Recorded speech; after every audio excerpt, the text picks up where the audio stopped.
hi මේ කාලයත් එක්ක යන phrases ටික පොඩ්ඩක් බලමු. wait a minute විනාඩියක් ඉන්න. මෙන්න මේ වගේ අවස්ථාවක මම දෙන්න example එකක් ඔයගොල්ලන්ට. එතන ඔන්න මමත් යාළුවත් ගමනක් යන පිටත් වෙන්න හදන්නේ. යාළුවා මට මෙහෙම කතා කරනවා. okay let's go. හරි අපි යමු. මං කියනවා. මචං විනාඩියක් හිටා. bro wait a minute. දැන් එතකොට ඒක phrase එකක්. මොකද්ද? wait a minute. ඒක තව එකක් දැන් ඔයගොල්ලෝ නිකම්ම ඉගෙන ගත්තා මොකද්ද? okay let's go.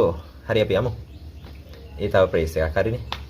තව phrase එකක් ගමු on time වෙලාවටම නියමිත වෙලාවට. The train arrived on time.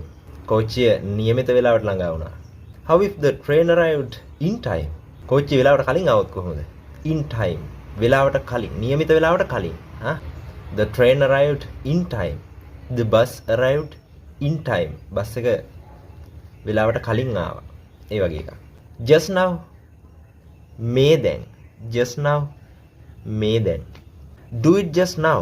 Do it just now. ඒක මේ දැන් කරන්න. ඒක මේ දැන්. Okay? Hurry up. ඉක්මන් කරන්න. තව එක. Hurry up. ඉක්මන් කරන්න. Just a second. මට තප්පරයක් දෙන්න. මට තප්පරයක් දෙන්න. Just a second. Just a minute. මට විනාඩියක් දෙන්න. Just a minute. එක විනාඩියක්. Just a minute. විනාඩියක්.